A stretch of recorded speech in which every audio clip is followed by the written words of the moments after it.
Cinema ticket రేట్లను పెంచడం విషయంలో ప్రభుత్వాలకు ఓ పాలసీ ఉన్నట్లుగా అనిపించడం లేదు.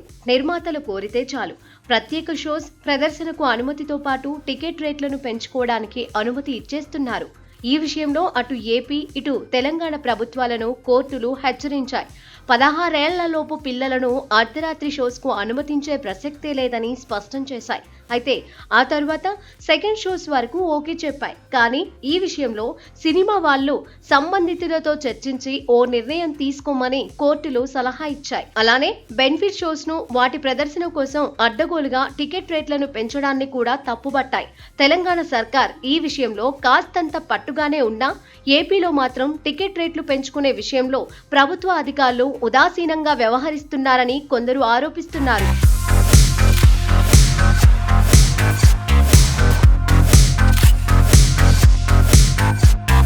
నితిన్ హీరోగా మైత్రి మూవీ మేకర్ సంస్థ నిర్మించిన రాబిన్ హుడ్ మూవీ ఈ నెల 28న జనం ముందుకు రానుంది. ఈ చిత్ర నిర్మాతలైన నవీన్ ఎర్నేని, రవిశంకర్ ఏపీ ప్రభుత్వాన్ని అప్రోచ్ అయి టికెట్ రేట్లను పెంచుకోవడానికి అనుమతి కోరారు. దాంతో వారం రోజుల పాటు సింగిల్ థియేటర్లలో 50, మల్టీప్లెక్స్లలో 75 రూపాయల చొప్పున పెంచుకోవడానికి అనుమతి ఇచ్చారు. నిజానికి గత కొంతకాలంగా నితిన్ కి హిట్ లేదు. సినిమాకు ఓపెనింగ్స్ వస్తాయో రావో అనే డౌట్ కూడా ఉంది. దానికి తోడు ఇవాళ చిన్న సినిమాలు ఇబ్బడి ముబ్బడిగా విడుదలవుతున్నాయి.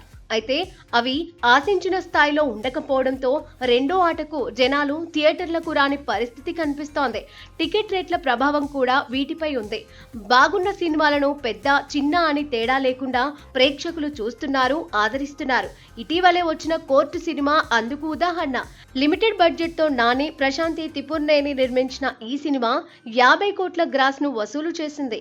ఇప్పుడు నితిన్ సినిమా టికెట్ రేట్లను పెంచుకోవాలని మైత్రి మూవీ మేకర్స్ వారు అనుకోవడం, ప్రభుత్వం వారి ఆలోచనలకు మద్దతు పలకడం ఎంతవరకు వర్కౌట్ అవుతుందనే సందేహం ఉంది.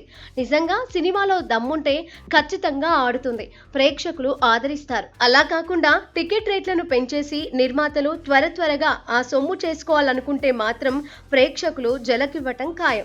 మరి సినిమాలో దమ్ముందో లేదో తెలియాలంటే రిలీజ్ వరకు ఆగాల్సిందే.